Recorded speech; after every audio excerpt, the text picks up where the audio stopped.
അപ്പൊ നമുക്ക് ഇനി അടുത്തതായിട്ട് നോക്കാൻ വേണ്ടിയിട്ടുള്ളത് identify and explain the factors influencing perception അല്ലെ.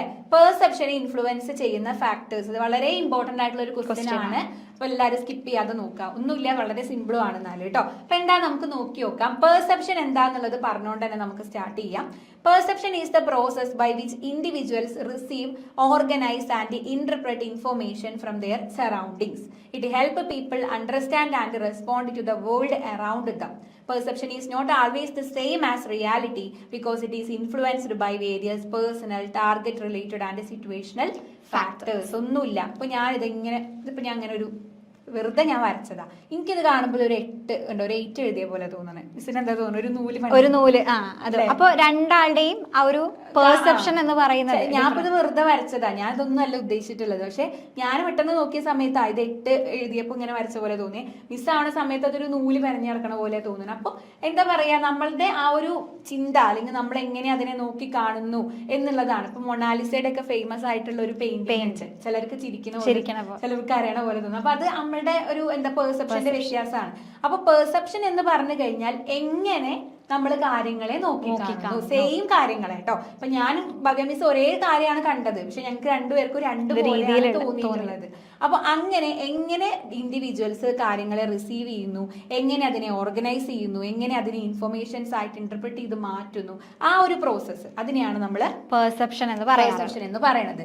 It help people understand and respond to the world around them. അപ്പൊ എങ്ങനെയാണ് ആൾക്കാർ ഇതിനോട് റെസ്പോണ്ട് ചെയ്യണേ? ഇപ്പൊ ഒരേ കാര്യത്തിനോട് തന്നെ പ്രതികൂലിക്കുന്ന ആൾക്കാരും ഉണ്ടാവും, അനുകൂലിക്കുന്ന ആൾക്കാരും ഉണ്ട്. അപ്പൊ അതെന്തുകൊണ്ടാണ്? അവരുടെ പെർസെപ്ഷനിലുള്ള മാറ്റം കൊണ്ടാണ്. So perception is not always the same as reality because it is influenced by various personal, target related and situational factors. അപ്പൊ ഇപ്പൊ ഞാൻ ഇവിടെ ഈ ഒരു വരച്ചിട്ടുള്ള സാധനം നൂലും അല്ല, 8 എഴുതിയ സാധനമല്ല. അപ്പൊ അത് എന്തുകൊണ്ടാണ് അങ്ങനെ തോന്നുന്നത്? ചിലപ്പോൾ എനിക്ക് ഇതിന് മുന്നേ ഇപ്പൊ ഭവ്യ മിസ്സിന് എന്തുകൊണ്ടാണ് തോന്നിയത്? നൂല് പെരഞ്ഞെടുക്കണേ മിസ് കണ്ടതുകൊണ്ടാവാം. അപ്പൊ അങ്ങനെ അല്ലെങ്കിൽ ഇപ്പൊ എനിക്ക് എന്തുകൊണ്ടാണ് തോന്നിയത്? ഞാൻ ഇതിൽ ഫസ്റ്റ് 8 കണ്ടത്. അപ്പൊ ശരിക്കും പറഞ്ഞത് രണ്ടും അല്ല റിയാലിറ്റി, പക്ഷെ നമുക്ക് അങ്ങനെ തോന്നുകയാണ് അത് അങ്ങനെയാണ് എന്നുള്ളത് നമ്മൾ എന്താ പറയാ മനസ്സിലാക്കി എടുക്കുന്നതാണ്. അപ്പൊ അങ്ങനെയുള്ള എങ്ങനെ ഒരു ഇൻഡിവിജ്വല് നമ്മളുടെ ചുറ്റുപാടിനെ, എങ്ങനെ നമ്മളുടെ വേൾഡിനെ നോക്കി കാണുന്നു എന്നുള്ളതിനെയാണ് നമ്മൾ എന്തായിട്ട് പറയുന്നത്? പെർസെപ്ഷൻ എന്ന് പറയുന്നത്. ഓക്കെ, അപ്പൊ വളരെ ഇമ്പോർട്ടന്റ് ആണ് കേട്ടോ. അതുകൊണ്ടാണ് നമ്മൾ വീണ്ടും എടുത്ത് പറഞ്ഞത്. അപ്പൊ നമുക്ക് ഈ ഒരു പെർസെപ്ഷനെ ഇൻഫ്ലുവൻസ് ചെയ്യുന്ന ഫാക്ടേഴ്സ് ഏതൊക്കെയാണെന്നുള്ളത് നമുക്ക് പഠിക്കാം. അപ്പൊ നമ്മളിവിടെ ഈ ഒരു ഫാക്ടേഴ്സ് പറയുന്ന സമയത്ത് പെർസീവറുമായിട്ട് റിലേറ്റ് ചെയ്ത് നിൽക്കുന്ന ഫാക്ടേഴ്സും ഉണ്ട്, അതേപോലെ തന്നെ ടാർഗറ്റുമായിട്ട് റിലേറ്റ് ചെയ്ത് നിൽക്കുന്ന ഫാക്ടേഴ്സും ഉണ്ട്. അപ്പൊ നമുക്ക് ആദ്യം പെർസീവറുമായിട്ട് റിലേറ്റ് ചെയ്ത് നിൽക്കുന്ന ഫാക്ടേഴ്സ് നോക്കാം.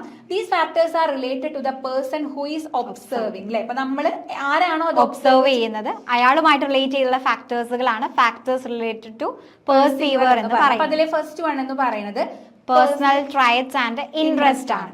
People notice things that match their interest and personalities. For example, a fashion designer notices clothing style while a traffic police officer focuses on vehicles. Okay. അപ്പൊ നമ്മളുടെ പേഴ്സണൽ ട്രൈറ്റിന് അനുസരിച്ചിട്ടായിരിക്കും നമ്മൾ കാര്യങ്ങളെ നോക്കി കാണുന്നുണ്ടാവുക.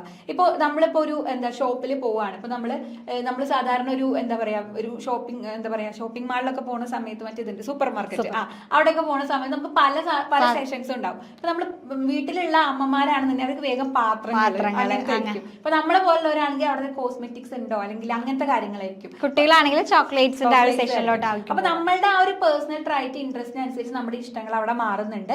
ഇപ്പൊ ഒരു എക്സാമ്പിൾ പറയുന്നത് നോക്കി നോക്കൂ. ഫാഷൻ ഡിസൈനർ ആണെങ്കിൽ ക്ലോത്തിങ് സ്റ്റൈൽസ് ആണ് നോക്കുക. ഇപ്പൊ ഒരാൾ ഇങ്ങനെ നടന്നു പോകുന്ന സമയത്ത് ഇപ്പൊ ഒരാൾ ഒരു ബുള്ളറ്റിൽ ഇങ്ങനെ പോവാ, ബുള്ളറ്റിൽ പോണ സമയത്ത് ഇപ്പൊ ഫാഷൻ ഡിസൈനർ ആണെന്നുണ്ടെങ്കിൽ ആളെന്താ നോക്കുക, ആളെ ഏത് ഡ്രസ് എങ്ങനെയാണ് അതിന്റെ കാര്യങ്ങളൊക്കെ ആയിരിക്കും. നേരെ മറിച്ച് അവിടെ ഒരു ട്രാഫിക് പോലീസ് ഓഫീസർ ഉണ്ടെന്നുണ്ടെങ്കിൽ ആൾ ആ വെഹിക്കിൾക്ക് നോക്കുന്നുണ്ട്, ആ ബുള്ളറ്റിലേക്കായിരിക്കും നോക്കുന്നുണ്ടാവുക, നമ്പർ പ്ലേറ്റ് ഇല്ലേ, കാര്യങ്ങളൊക്കെ അല്ലേ, ഹെൽമെറ്റ് വെച്ചിട്ടില്ലേ. അപ്പൊ അതെന്തുകൊണ്ടാണ്? നമ്മളുടെ ആ ഒരു ഇൻട്രസ്റ്റ് അല്ലെങ്കിൽ നമ്മുടെ ആ ഒരു ട്രൈറ്റ് അതുമായിട്ട് അസോസിയേറ്റ് ചെയ്ത് നിൽക്കുന്നത് കൊണ്ടാണ്. ഇപ്പൊ നേരത്തെ ഇപ്പൊ നമ്മൾ പറഞ്ഞു, ഇപ്പൊ ഇങ്ങനെ വരച്ചപ്പോ നൂല് കണ്ടു എന്ന് പറഞ്ഞു. അപ്പൊ ഭവ്യ മിസ്സിന് അതിനൊരു ഇൻട്രസ്റ്റ് ഉള്ള ഒരാളാണ്, സ്റ്റിച്ചിങ് കാര്യങ്ങളൊക്കെ. അപ്പൊ അതുകൊണ്ട് മിസ്സിന് അങ്ങനെ തോന്നി. അപ്പൊ അതാണ് പേഴ്സണൽ ട്രൈറ്റ്സ് ആൻഡ് ഇൻട്രസ്റ്റ് എന്നുള്ളത് കൊണ്ട് ഉദ്ദേശിക്കുന്നത്. Then attitudes പറയുന്നുണ്ട്. A person's attitude affects how situations are viewed. എങ്ങനെയാണ് സിറ്റുവേഷൻസിനെ വ്യൂ ചെയ്യുന്നത്.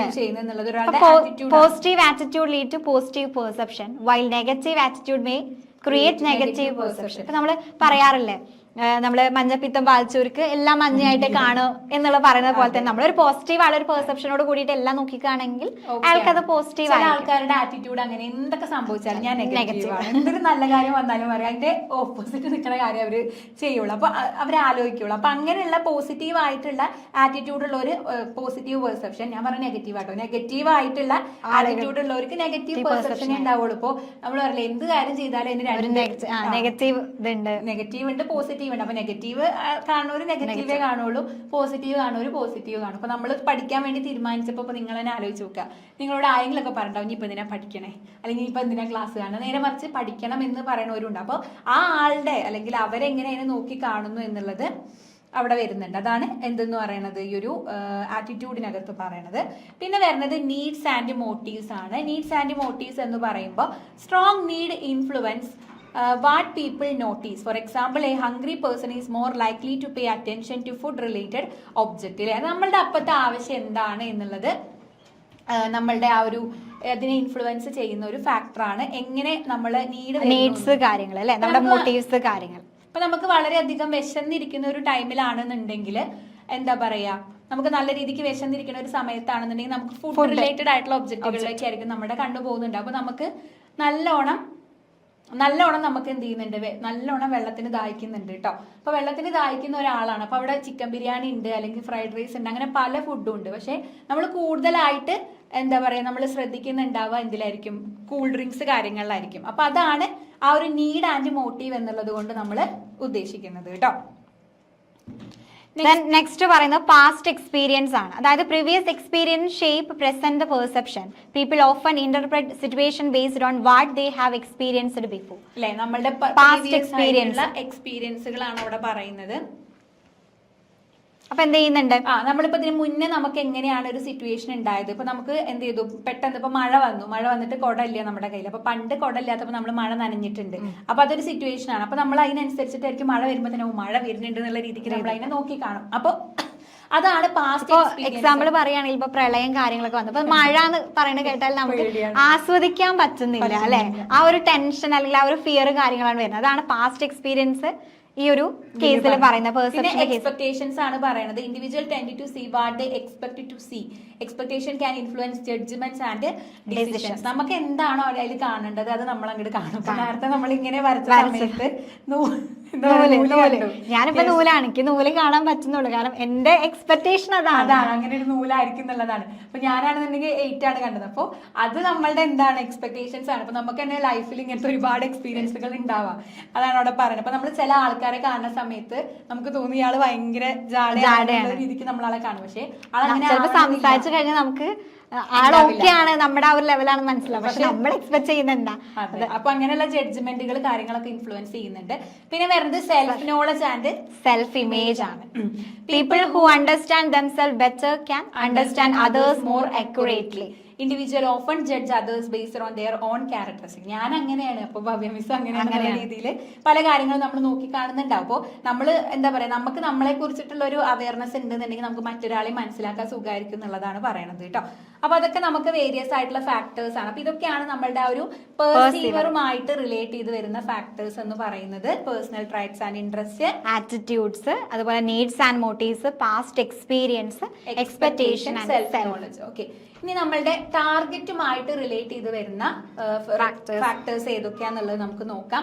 അപ്പൊ ഇത് നമ്മൾ ആ ഒരു ഒബ്ജക്റ്റുമായിട്ട് റിലേറ്റ് ചെയ്തിട്ടാണ് വരുന്നത്. These factors are related to the object, person or event being observed. നമ്മൾ ഒബ്സർവ് ചെയ്യുന്ന ആ ഒരു ഫാക്ടേഴ്സിനെ ബേസ് ചെയ്തുകൊണ്ടാണ് എന്ത് ചെയ്യുന്നത് അത് വരുന്നത്. അപ്പൊ അതിൽ വരുന്ന ഒന്നാണ് ഫിസിക്കൽ ആറ്റിറ്റ്യൂഡ് എന്ന് പറയുന്നത്. ഓക്കെ, ഫിസിക്കൽ ആറ്റിറ്റ്യൂഡ് എന്ന് പറയുമ്പോൾ the size, appearance, movement and sound of A target attract attention and influence perception. അല്ലെ, നമ്മൾ ആ ഒരു പെർസീവ് ചെയ്യുന്ന കാര്യത്തിന്റെ സൈസ്, അപ്പിയറൻസ്, മൂവ്മെന്റ്. ഇപ്പൊ നമ്മളൊരു ആനേനെ കണ്ടു കഴിഞ്ഞാൽ, ഉറുമ്പിനെ കണ്ടാൽ, ആനേനെ കണ്ട എല്ലാവരും നോക്കും അല്ലെ, അത് അതിന്റെ ഫിസിക്കൽ അപ്പിയറൻസ് കാരണമാണ്. അപ്പൊ അതിന്റെ മൂവ്മെന്റ്, സൗണ്ട്, അങ്ങനെയുള്ള കാര്യങ്ങളാണ് അവിടെ വരുന്നത്.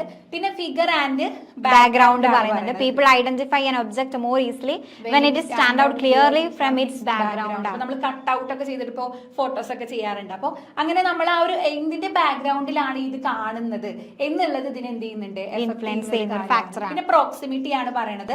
Object or events that occur close together in A time or place R often perceived as related. അതായത് ഒരുമിച്ച് നിൽക്കുന്ന കാര്യങ്ങളൊക്കെ നമ്മൾ ഒന്നായിട്ടായിരിക്കും എന്ത് ചെയ്യുന്നുണ്ടാവുക, പെർസീവ് ചെയ്യുന്നുണ്ടാവുക. പിന്നെ സിമിലാരിറ്റി ആണ് പറയുന്നത്. People tend to group similar object or individual together based on common characteristics. അതായത് ഇപ്പൊ ഒരാളുടെ ഇപ്പൊ ആള് ഭയങ്കര ദേഷ്യപ്പെടുന്ന ഒരാളാണ്. അപ്പൊ എന്തൊരു കാര്യം വന്നാലും നമ്മൾ ആ ആളിനെ ആ രീതിക്ക് അനുസരിച്ചിട്ട് പെർസീവ് ചെയ്യാണ് അവിടെ പറയണത്. അപ്പൊ അതാണ് വരുന്നത് കേട്ടോ. അപ്പൊ സിറ്റുവേഷണൽ ഫാക്ടേഴ്സ് പറയുന്നുണ്ട്. അതായത് നമ്മളിപ്പോ 3 രീതിയിലാണ് ഇതിനെ പറയുന്നത്. പെർസീവറുടെ ഫാക്ടേഴ്സ് പറഞ്ഞു, ആ ഒബ്ജക്റ്റിന്റെ ഫാക്ടേഴ്സ് പറഞ്ഞു, ഇനി അതല്ലാതെ സിറ്റുവേഷണൽ ഫാക്ടേഴ്സും കൂടെ പറയുന്നുണ്ട് കേട്ടോ. അപ്പൊ ഇത് നമ്മളുടെ ആ ഒരു പെർസെപ്ഷൻ നടക്കുന്ന എൻവയോൺമെന്റിനെ റിലേറ്റ് ചെയ്തിട്ടുള്ളതാണ്. ഇപ്പൊ നമ്മുടെ ടൈം, അതുകൊണ്ട് തന്നെ അതിലെ ഫസ്റ്റ് ഫാക്ടർ വരുന്നത് എൻവയോൺമെന്റൽ ഫാക്ടേഴ്സ് ആണ്.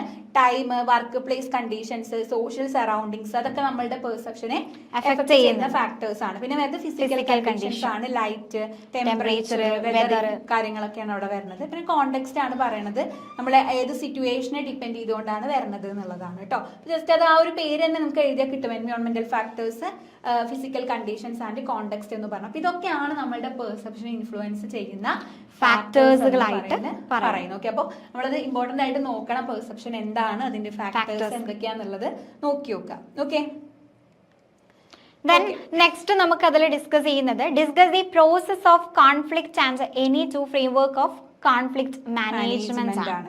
ഇപ്പൊ കോൺഫ്ലിക്റ്റ് എന്ന് പറഞ്ഞു കഴിഞ്ഞാൽ എന്താണ് നമുക്കറിയാം. ഇപ്പൊ ഓർഗനൈസേഷനിൽ നമ്മൾ പറഞ്ഞു ഡിഫറെന്റ് ആയിട്ടുള്ള ആളുകളാണ്, ഡിഫറെന്റ് പേഴ്സണാലിറ്റികളാണ് അല്ലെ. അത് നമ്മളൊരു ഗ്രൂപ്പ് ആയിട്ട് ഫോം ചെയ്യുമ്പോൾ സ്വാഭാവികമായിട്ടും അവിടെ എന്താണ് ഡിസ്അഗ്രിമെന്റ്സുകൾ ഉണ്ടായിരിക്കും അല്ലെ. ഇപ്പൊ conflict is a disagreement between individual or group due to differences in goal, values, interest or opinions ആണ്. അപ്പോൾ നമ്മളൊരു ടോപ്പിക് പറയുകയാണെങ്കിൽ ആശാമിസിനുള്ള ഒപ്പീനിയൻ ആയിരിക്കില്ല എനിക്ക് ഉണ്ടാവുന്നുണ്ടാവും അല്ലെ.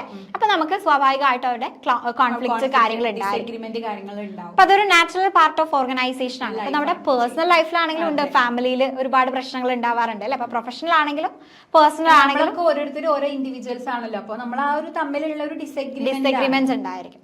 ദെൻ അതിന്റെ ആ ഒരു പ്രോസസ്സ് കാര്യങ്ങൾ പറയുന്നുണ്ട്. ഫസ്റ്റ് ആന്റഗോണിസം പറയുന്നുണ്ട്. This stage include condition that can create conflict such as limited resources, poor communication, unclear roles or differences in goals ആണ്. അപ്പൊ ഫസ്റ്റ് പറയുന്നത് എന്താണ്, അതായത് ഒരു കോൺഫ്ലിക്റ്റ് ക്രിയേറ്റ് ചെയ്യുന്ന കണ്ടീഷൻസ് ഉണ്ടായിരിക്കും അല്ലെ. നമുക്ക് പൈസ ഇല്ലാത്തൊരു കണ്ടീഷൻ, കയ്യിൽ പൈസ അത്രത്തോളം ഇല്ല. അപ്പൊ അത് ലിമിറ്റഡ് ആയിട്ടുള്ള ഒരു റിസോഴ്സ് കാരണമാണ് നമ്മൾ തമ്മിൽ കോൺഫ്ലിക്റ്റ് ഉണ്ടാവുന്നത്. സംസാരിച്ചിട്ടില്ല നേരാവണ്ണം, അതുകൊണ്ടാണ്. അല്ലെങ്കിൽ നമ്മുടെ റോൾ എന്താണെന്നുള്ളത് ക്ലിയർ ഉണ്ടാവില്ല. പിന്നെ നമ്മുടെ ഗോളുകളിൽ വരുന്ന ഡിഫറൻസ്. അപ്പൊ അങ്ങനെയുള്ള ഇതാണ് പൊട്ടൻഷ്യൽ ആന്റഗോണിസം എന്ന് പറയുന്നത്. അപ്പൊ കോൺഫ്ലിക്റ്റ് ക്രിയേറ്റ് ചെയ്യുന്ന കണ്ടീഷൻസ് ആണ് ഇവിടെ ഇൻവോൾവ് ചെയ്തിട്ടുള്ളത്, ഫസ്റ്റ് സ്റ്റേജിൽ ഇൻവോൾവ് ചെയ്തിട്ടുള്ളത്. ദെൻ സ്റ്റേജ് 2 പറയുന്നത് കോഗ്നിഷൻ ആൻഡ് പേഴ്സണലൈസേഷൻ ആണ്. അപ്പൊ ഈ ഒരു സ്റ്റേജിൽ പറയുന്നത് എന്താണ്, people become aware of the conflict ആണ്. അപ്പൊ നമുക്ക് അറിയാൻ പറ്റും എന്താണ് ആ ഒരു കോൺഫ്ലിക്റ്റ് റീസൺ എന്താണ് എന്നുള്ളത്. അപ്പൊ when emotions such as anger, fear or frustration R involved, it become A felt conflict. അതായത് നമുക്കിപ്പോ നമ്മൾ നല്ലോണം ഇമോഷനിൽ നിൽക്കുക, അല്ലെങ്കിൽ ഇപ്പോ നമുക്ക് അറ്റാച്ച്മെന്റ് ഉള്ള ആൾക്കാർ തമ്മിലൊക്കെ എന്തെങ്കിലും പറയുമ്പോൾ തന്നെ നമുക്ക് പെട്ടെന്ന് എന്ത് ചെയ്യും, ആ ഒരു ദേഷ്യം അല്ലെങ്കിൽ ഫ്രസ്ട്രേഷൻ കാര്യങ്ങൾ വരും. അതൊരു ഡിസഗ്രിമെന്റിലോട്ട് എത്തും എന്നുള്ളതാണ് അവിടെ പറയുന്നത്. Then conflictive and conflict management behavior ആണ്. അപ്പൊ ഇവിടെ പറയുന്നത് എന്താണ്, ഇവിടെയാണ് ശരിക്കും പറഞ്ഞാൽ അവരവരുടെ ഡിസഗ്രിമെന്റ് എക്സ്പ്രസ് ചെയ്യുന്നത് ഈ ഒരു സ്റ്റേജിലാണ്. their behavior may range from simple argument to open protest or resistance. അല്ലെ, നമ്മള് ചെറുതായിട്ട് തുടങ്ങുന്ന ഒരു ആർഗ്യുമെന്റ് ആവും, അത് നല്ല രീതിയിൽ എന്ത് ചെയ്യാണ് ആളി കത്തുക എന്ന് പറയില്ലേ, അതുപോലെ ആ ഒരു സ്റ്റേജ് ആണ് ഈ ഒരു സ്റ്റേജ് 3 പറയുന്നത്. പിന്നെ ആഫ്റ്റർ മാത്ത് ആണ് നമ്മുടെ 4th സ്റ്റേജ് എന്ന് പറയുന്നത്. അത് നമ്മളുടെ റിസൾട്ട് ആണ്, കോൺഫ്ലിക്റ്റിന്റെ റിസൾട്ടുമായിട്ട് ഡീൽ ചെയ്യുന്നത്. അപ്പൊ ഒന്നെങ്കിൽ പോസിറ്റീവ് ആയുള്ള ഒരു എഫക്ട് ഉണ്ടായിരിക്കും. അത് നമ്മള് എല്ലാ കോൺഫ്ലിക്റ്റും നെഗറ്റീവ് ആയിരിക്കരുത്, പോസിറ്റീവും ഉണ്ട് നെഗറ്റീവും ഉണ്ട്. നമ്മളത് പ്രോപ്പർ ആയിട്ട് റിസോൾവ് ചെയ്തിട്ടുണ്ടെങ്കിൽ ഒരു പോസിറ്റീവ് എൻഡ് ആയിരിക്കും അതിനുണ്ടാവുക, അല്ലെങ്കിൽ എന്താണ് അവിടെ ഒരു നെഗറ്റീവ് എൻഡ് ആയിട്ടായിരിക്കും വരുന്നത്. നമ്മൾ എന്താണ് കോൺഫ്ലിക്റ്റ് എന്ന് പറഞ്ഞു, കോൺഫ്ലിക്റ്റിന്റെ പ്രോസസ്സ് കാര്യങ്ങളാണ് ഡിസ്കസ് ചെയ്തിട്ടുണ്ടായിരുന്നത്. ഇനി നമുക്ക് ഈ ഒരു കോൺഫ്ലിക്റ്റ് മാനേജ്മെന്റ്, നമ്മളിപ്പോ ഈ ഡിസഗ്രിമെന്റിനെ നമ്മൾ എന്ത് ചെയ്യണം, പ്രോപ്പർ ആയിട്ട് മാനേജ് ചെയ്യണം അല്ലെ. അപ്പൊ ആ കോൺഫ്ലിക്റ്റ് മാനേജ്മെന്റുമായിട്ട് റിലേറ്റ് ചെയ്ത് വരുന്ന ഫ്രെയിംവർക്ക് ആണ് നമ്മൾ നോക്കാൻ പോണത്. അപ്പൊ ഫസ്റ്റ് അതിൽ പറയുന്നത് തോമസ് ഫ്രെയിംവർക്കിനെ കുറിച്ചിട്ടാണ്. അപ്പൊ അദ്ദേഹം ഇത് എങ്ങനെയൊക്കെയാണ് ചെയ്യാന്നുള്ളതാണ് അദ്ദേഹം പറഞ്ഞിട്ടുള്ളത്. ഫസ്റ്റ് പോയിന്റ് പറഞ്ഞിട്ടുള്ളത് Competing ആണ്. കോമ്പീറ്റ് ചെയ്യാന്ന് പറഞ്ഞാൽ A person focus on achieving his or her own goals without considering others. അതായത് നമ്മൾ ഒരാൾ എന്ത് ചെയ്യാണ്, ആളുടെ ഗോളുകൾ മാത്രം, സ്വന്തം കാര്യം നോക്കുക, സെൽഫിഷ് ആയിട്ട് ആക്ട് ചെയ്യാന്ന് പറയില്ല, അങ്ങനെയാണ് പറയുന്നത്. കൺസിഡർ ചെയ്യാതെ സ്വന്തം കാര്യങ്ങൾ മാത്രം എന്ത് ചെയ്യുക നോക്കുക. അപ്പൊ നമുക്ക് കോൺഫ്ലിക്ട് മാനേജ്മെന്റിലോട്ട് എത്താൻ പറ്റും എന്നുള്ളതാണ്. അതായത് നമ്മളിപ്പോ എന്താ ഇവിടെ പഠിക്കണം, എങ്ങനെ കോൺഫ്ലിക്ട് മാനേജ് ചെയ്യാന്നുള്ളതാണ് കേട്ടോ നമ്മൾ പഠിക്കണം. അപ്പൊ നമ്മൾ എന്ത് ചെയ്യുക, നമ്മളെ കാര്യങ്ങൾ നോക്കുക, അത് മറ്റുള്ളവരെ കൺസിഡർ ചെയ്യാതെ സെൽഫിഷ് ആണെന്നുണ്ടെങ്കിൽ പല രീതിയിൽ പല കാര്യങ്ങൾ പറയും, അഡ്വൈസസ് ഉണ്ടായിരിക്കും ചില കാര്യങ്ങൾ അല്ലെ. അപ്പൊ അതൊന്നും നോക്കാതെ നമ്മുടെ ഗോൾ എന്താണോ അത് മാത്രം ഫോക്കസ് ചെയ്യാം. യെസ്. പിന്നെ വരുന്നത് കൊളാബറേറ്റിംഗ് ആണ്. കൊളാബറേറ്റിംഗ് എന്ന് പറയുമ്പോൾ both parties work together to find a solution that satisfy everyone. Compromise പോലെ നമ്മള് രണ്ടുപേരും കൊളാബറേറ്റ് ചെയ്യും, രണ്ടുപേരും ഒരു മ്യൂച്വൽ അണ്ടർസ്റ്റാൻഡിങ്ങിലൂടെ. പിന്നെ അവോയ്ഡിംഗ് ആണ് A person ignore or withdraw from the conflict. ഞാനല്ല, ചില ആളുകളുണ്ട് അല്ലെ, ഞാൻ ഒന്നിനുമില്ല, അവിടെ നടക്കട്ടെ എന്ന് പറയാം. പിന്നെ അക്കോമഡേറ്റിംഗ് ആണ് പറയുന്നത് a person give importance to the other parties interest rather than their own. ചില ആളുകളുണ്ട് വിട്ടുകൊടുക്കുക. അതാണ് ഈ ഒരു അക്കോമഡേറ്റിംഗ് എന്നുള്ളത് കൊണ്ട് പറഞ്ഞ ഓള് ഇഷ്ടം പോലെ നടന്നോട്ടെ എന്ന് പറയുന്നത്. പിന്നെ കോംപ്രമൈസ് ചെയ്യുക, both parties give up something and reach A mutually acceptable situation. അതായത് നമ്മൾ നേരത്തെ പറഞ്ഞ അതേ സെയിം കാര്യം തന്നെയാണ് പറയുന്നത്, കോംപ്രമൈസ് ചെയ്ത് കൊടുക്കുക. നിങ്ങൾക്ക് അറിയാം ഒരു കോൺഫ്ലിക്റ്റ് വന്നു കഴിഞ്ഞാൽ നമ്മൾ അത് എങ്ങനെയാണ് മാനേജ് ചെയ്യുക എന്നുള്ളത് നമുക്ക് അറിയാവുന്ന കാര്യം. ഉണ്ടാക്കാത്തവരൊന്നും ഉണ്ടാവില്ല, അതാണ് അവിടെ പറയുന്നത്. ഇനി പരീക്സിന്റെ ഫ്രെയിംവർക്ക് ഓഫ് കോൺഫ്ലിക്റ്റ് മാനേജ്മെന്റ് ആണ്. അതുപോലെ തന്നെ അവോയ്ഡൻസ് മോഡ്, അപ്രോച്ച് മോഡ്, ഇങ്ങനെ രണ്ടെണ്ണമാണ് അദ്ദേഹം പറഞ്ഞിട്ടുള്ളത്. അപ്പൊ അതിൽ അവോയ്ഡൻസ് മോഡ് എന്ന് പറയുമ്പോൾ നമ്മളത് അവോയ്ഡ് ചെയ്ത് കളയുക. അതായത് ഒരു ഓഫീസിലൊക്കെ ആണെങ്കിൽ റിസൈൻ ചെയ്യുക, വിഡ്രോവല്, ഡിഫ്യൂഷൻ, അപ്പേസ്മെന്റ്, അങ്ങനെയുള്ള എന്താ ഡയറക്ട്ലി നമ്മൾ ആ ഇഷ്യൂവിനെ അഡ്രസ് ചെയ്യാതെ ഈ പറഞ്ഞ രീതികളിലൊക്കെ നമ്മൾ എന്ത് ചെയ്യുക, അത് അവോയ്ഡ് ചെയ്യുകയാണെന്നുള്ളതാണ് അവോയ്ഡൻസ് മോഡിൽ പറയുന്നത്. അപ്രോച്ച് മോഡാണ്. അവിടെ എന്താണ് നമ്മൾ കോംപ്രമൈസ്, ആർബിട്രേഷൻ, നെഗോസിയേഷൻ. അതായത് നമ്മളൊരു നമുക്ക് ഇവിടെ മാനേജ് ചെയ്താൽ മതി. അപ്പൊ അതിന് എന്താ അവോയ്ഡൻസ് മോഡ് ആണെന്നുണ്ടെങ്കിൽ നമ്മളത് അവോയ്ഡ് ചെയ്യുന്ന തരത്തിലുള്ള കാര്യങ്ങൾ ചെയ്യാം. പിന്നെ വരുന്നത് അപ്രോച്ച് മോഡ് ആണെന്നുണ്ടെങ്കിൽ നമ്മളൊരു സൊല്യൂഷനിലോട്ട് എത്താൻ വേണ്ടിയിട്ട് ഈ പറഞ്ഞ കൺഫ്രണ്ടേഷനും കോംപ്രമൈസ് കാര്യങ്ങളൊക്കെ യൂസ് ചെയ്യുന്നതാണ്. അപ്പൊ അതാണ് തോമസ് ഫ്രെയിംവർക്കും അതേപോലെ തന്നെ പരീഖ് ഫ്രെയിംവർക്കും. രണ്ട് ഫ്രെയിംവർക്കിലൂടെയാണ് നമ്മൾ ആ ഒരു കോൺഫ്ലിക്ട് മാനേജ്മെന്റ് ഡിസ്കസ് ചെയ്തിട്ടുള്ളത്. ഓക്കെ, അപ്പൊ അതാണ് നമുക്ക് കോൺഫ്ലിക്റ്റ്. അപ്പൊ നമ്മൾ കോൺഫ്ലിക്റ്റ് എന്താണ്, അതിങ്ങനെ മാനേജ് ചെയ്യണം, അതിന്റെ പ്രോസസ്സ് കാര്യങ്ങളാണ് ഡിസ്കസ് ചെയ്ത് വന്നിട്ടുണ്ടായിരുന്നത്. ഓക്കെ, ഈ നെക്സ്റ്റ് ക്വസ്റ്റ്യൻ എന്ന് പറയുന്നത് നമ്മൾ നേരത്തെ സയന്റിഫിക് മാനേജ്മെന്റ് ഒക്കെ പറഞ്ഞ പോലെ നമ്മൾ ഇതിന് മുന്നേയും കേട്ടിട്ടുള്ള മാനേജ്മെന്റ് റിലേറ്റ് ചെയ്തിട്ടുള്ള ഒരു ക്വസ്റ്റ്യൻ ആണ്. യെസ്, മോട്ടിവേഷൻ ഇമ്പോർട്ടന്റ് ആണ്, വളരെ ഇമ്പോർട്ടന്റ് ആയിട്ടുള്ള ഒരു ക്വസ്റ്റ്യൻ ആണ്. Explain any 2 theories of motivation and their relevance in Indian organisation. കണ്ടോ, അപ്പൊ നിങ്ങൾ ഈ ക്വസ്റ്റ്യൻസ് ഒക്കെ നോക്കിയാൽ നമുക്ക് അറിയാലേ, നമുക്ക് ഈ ഒരു ഇപ്പത്തെ മോഡേണിൽ നിന്നുകൊണ്ട് നിങ്ങൾ എന്ത് ചെയ്യേണ്ടതായിട്ട് വരും, അത് ആൻസർ ചെയ്യേണ്ടതായിട്ട് വരും. അപ്പൊ അത് കണ്ടു എന്ന് വെച്ചിട്ട് സ്കിപ്പ് ചെയ്യരുത്, ഒന്നുമില്ല. അത് നമ്മൾ ഈ ഒരു തിയറീസ് ഓഫ് മോട്ടിവേഷനെ കുറിച്ചിട്ട് എഴുതുക. പിന്നെ നമ്മൾ അത് ആലോചിക്കുക, അതിപ്പോ നമ്മൾ ഇപ്പോഴത്തെ കാലഘട്ടത്തിൽ എങ്ങനെയാണ് നടക്കണേ എന്നുള്ളത് ആലോചിച്ച് കഴിഞ്ഞാൽ അതിന്റെ ആൻസർ ആവും. അപ്പൊ ആദ്യം നമുക്ക് തിയറീസ് ഓഫ് മോട്ടിവേഷനിലോട്ട് പോണതിന്റെ മുന്നേ എന്താണ് മോട്ടിവേഷൻ എന്നുള്ളത് നമുക്ക് നോക്കാം. Motivation is the process of encouraging employees to work willingly and efficiently to achieve both individual and organizational goals. ഒന്നുമില്ല, നമ്മളിപ്പോ എന്താ പറയാ, നമ്മൾ പല പല മോട്ടിവേഷനിലൂടെ വളർന്നു വന്ന ആൾക്കാരാണ്. ഇപ്പൊ നമ്മളൊരു 10th കഴിഞ്ഞ് നിൽക്കുന്ന ഒരു കുട്ടിയോട് പണ്ടൊക്കെ നമ്മുടെ കാലഘട്ടത്തിലൊക്കെയാണ്, ഞങ്ങളുടെ കാലഘട്ടത്തിലൊക്കെ ആണെങ്കിൽ ഫോൺ തരാം അല്ലെ, ഫോൺ വാങ്ങി ഫുൾ A+ കിട്ടിയ ഫോൺ വാങ്ങി തരാം അല്ലെ. ഇപ്പത്തെ കുട്ടികളോട് ഒന്നും പറഞ്ഞ നടക്കില്ല, ഇപ്പൊ അതിലും വലിയതാ ചോദിക്കുന്നത്. അപ്പൊ എന്തായാലും നമ്മളിപ്പോ നിങ്ങളിപ്പോ എക്സാം എഴുതാൻ പോവാ, പറയാൻ പറ്റില്ല, ചിലപ്പോ ഇവരോടും പറഞ്ഞിട്ടുണ്ടാവാം എന്തെങ്കിലും ഓഫേഴ്സ് കാര്യങ്ങൾ തന്നിട്ടുണ്ടാവും. അപ്പൊ നമ്മൾ എന്ത് ചെയ്യും, അത് നേടിയെടുക്കാൻ വേണ്ടി അതിന്റെ ഒരു മോട്ടിവേഷനിൽ നമ്മൾ പഠിക്കും. അപ്പൊ അങ്ങനെ ഇപ്പൊ നമ്മുടെ ഓർഗനൈസേഷൻ അകത്താണെന്നുണ്ടെങ്കിലും ഇപ്പൊ നമ്മൾ എന്താ പറയാ, അപ്പൊ അവർക്ക് എന്താ വേണ്ടത്, ഇപ്പൊ അവർക്ക് ഇൻസെന്റീവാ വേണ്ടത് അത് കൊടുക്കാം എന്ന് പറഞ്ഞിട്ട് അവരെ കൊണ്ട് ജോലി ചെയ്യിപ്പിക്കുകയാണ്. അപ്പൊ അവരെ നമ്മൾ എന്താ എൻകറേജ് ചെയ്യാണ്, അവർ വർക്ക് ചെയ്യാൻ വേണ്ടിയിട്ട് അവരെ എൻകറേജ് ചെയ്യുകയാണ്. അവർക്ക് ബോറടിക്കാനും പറ്റില്ല, സ്ട്രെസ് കാര്യങ്ങളൊന്നും ഉണ്ടാവില്ല. അപ്പൊ നമ്മൾ പഠിക്കുന്ന സമയത്താണെങ്കിൽ ഫോൺ കിട്ടുമല്ലോ എന്ന് വെച്ചിട്ട് പഠിക്കും. അങ്ങനെയുള്ള സംഭവമാണ് ഈ മോട്ടിവേഷൻ എന്ന് പറയുന്നത്. അപ്പോൾ ഓർഗനൈസേഷനെ സംബന്ധിച്ചിടത്തോളം എംപ്ലോയീസിന്റെ പെർഫോമൻസ് ഇംപ്രൂവ് ചെയ്യാനും ജോബ് സാറ്റിസ്ഫാക്ഷൻ ഉണ്ടാവാനും പ്രൊഡക്ടിവിറ്റി ഉണ്ടാവാനും ഒക്കെ ഈ മോട്ടിവേഷൻ അവരെ ഹെൽപ്പ് ചെയ്യുന്നുണ്ട്. അപ്പൊ ഈ മോട്ടിവേഷന്റെ തിയറീസ് എന്ന് പറയുമ്പോൾ നമുക്ക് ഒരുപാട് തിയറീസ് ഉണ്ട്. നമ്മുടെ മാസ്ലോയുടെ നീഡ് ഹെറാർക്കി തിയറി ഉണ്ട്, 2 ഫാക്ടർ തിയറി ഉണ്ട്, ഹൈജീൻ തിയറി ഉണ്ട്, അങ്ങനെ ഒരുപാട് തിയറീസ് ഉണ്ട്. അപ്പൊ നമ്മൾ അതിൽ മെയിൻ ആയിട്ട് ഇമ്പോർട്ടന്റ് ആയിട്ട് വരുന്ന 2 തിയറീസേ നമ്മളോട് ചോദിച്ചിട്ടുള്ളൂ. അപ്പൊ ഒന്ന് മാസ്ലോയുടെ നീഡ് ഹെറാർക്കി തിയറിയും MC ഗ്രിഗറിന്റെ theory X and theory Y നമുക്ക് നോക്കാം. അപ്പോൾ മാസ്ലോന്റെ നീഡ് ഹെറാർക്കി തിയറി എന്ന് പറഞ്ഞു കഴിഞ്ഞാൽ, Abraham Maslow proposed that human needs are arranged in a hierarchy. People try to satisfy lower level needs before moving to higher level needs. ഒന്നുമില്ല, ഇതേ എന്ത് ചെയ്തു എന്ന് വെച്ച് കഴിഞ്ഞാൽ ഒരു പിരമിഡ് ഷേപ്പിൽ, ഇപ്പൊ നമുക്കറിയാം ഓരോരുത്തർക്കും ഒരുപാട് നീഡുകൾ ഉണ്ട് അല്ലേ. അപ്പൊ നമ്മുടെ ഈ ഹ്യൂമൻസിന്റെ നീഡുകളെ ഇദ്ദേഹം ഒരു പിരമിഡ് ഷേപ്പിൽ എന്ത് ചെയ്തു, അദ്ദേഹം ഒരു ഹെറാർക്കിക്കൽ ഓർഡറിൽ അദ്ദേഹം അറേഞ്ച് ചെയ്തു. 5 നീഡുകളാണ് അദ്ദേഹം ഐഡന്റിഫൈ ചെയ്തിട്ടുണ്ടായിരുന്നത്. 1, 2, 3, 4, 5 എന്ന് പറഞ്ഞിട്ട് 5 എണ്ണം ഉണ്ട്. അപ്പൊ അദ്ദേഹം പറഞ്ഞത് ആദ്യം നമ്മൾ എന്ത് ചെയ്യണം, ലോ ലെവലിലുള്ള നീഡ് സാറ്റിസ്ഫൈ ചെയ്തിട്ട് മെല്ലെ മെല്ലെ കയറുന്നത്. ഫസ്റ്റ് നീഡ് സാറ്റിസ്ഫൈ ചെയ്തു, പിന്നെ സെക്കൻഡ്, തേർഡ്, ഫോർത്ത്, ഫിഫ്ത്ത് എന്നുള്ളതാണ്. അപ്പൊ നമ്മളാണെങ്കിൽ അങ്ങനെ തന്നെ അല്ലേ. ഇപ്പൊ നമുക്ക് ഏറ്റവും അടിസ്ഥാനപരമായിട്ട് നമുക്ക് ഭക്ഷണം ഉണ്ട്, നമുക്ക് വെള്ളം കിട്ടുന്നുണ്ട്, ഭക്ഷണം ഉണ്ട്, വസ്ത്രം ഉണ്ട് എന്നുണ്ടെങ്കിൽ നമുക്ക് തോന്നും ഒരു വീട് വെക്കാം.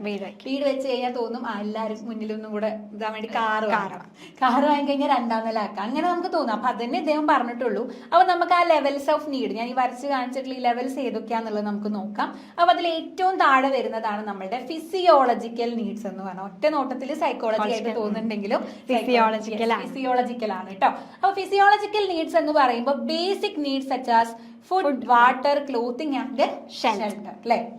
നമുക്ക് ബേസിക് ആയിട്ട് ആവശ്യമുള്ള നീഡ്സുകളാണ് ഈ ഒരു ലെവലിൽ വരുന്നത്. വസ്ത്രം, പാർപ്പിടം, അങ്ങനെയുള്ള കാര്യങ്ങളാണ് അവിടെ വരുന്നുണ്ടാവുക. അതാണ് ഫിസിയോളജിക്കൽ നീഡ്സ് എന്ന് പറയുന്നത്. ആ ഫിസിയോളജിക്കൽ നീഡ് മെല്ലെ സാറ്റിസ്ഫൈ ചെയ്ത് കഴിഞ്ഞാൽ ഉടനെ നമുക്ക് അടുത്ത നീഡ് തുടങ്ങും, സേഫ്റ്റി നീഡ്സ്. നമുക്കൊരു സെക്യൂരിറ്റി വേണം, അല്ലെങ്കിൽ ഒരു എംപ്ലോയ്മെന്റ് വേണം, സേഫ് ആയിട്ടുള്ള വർക്കിംഗ് കണ്ടീഷൻ. അത് നമുക്കൊരു ജോലി കിട്ടിയാൽ മതിയാവും. പിന്നെ ജോലി കിട്ടി കഴിഞ്ഞ് കഴിഞ്ഞാൽ ഒന്നും കൂടെ അടിപൊളിയാവണം എന്നുള്ള രീതിയിലോട്ട് നമ്മൾ മാറും.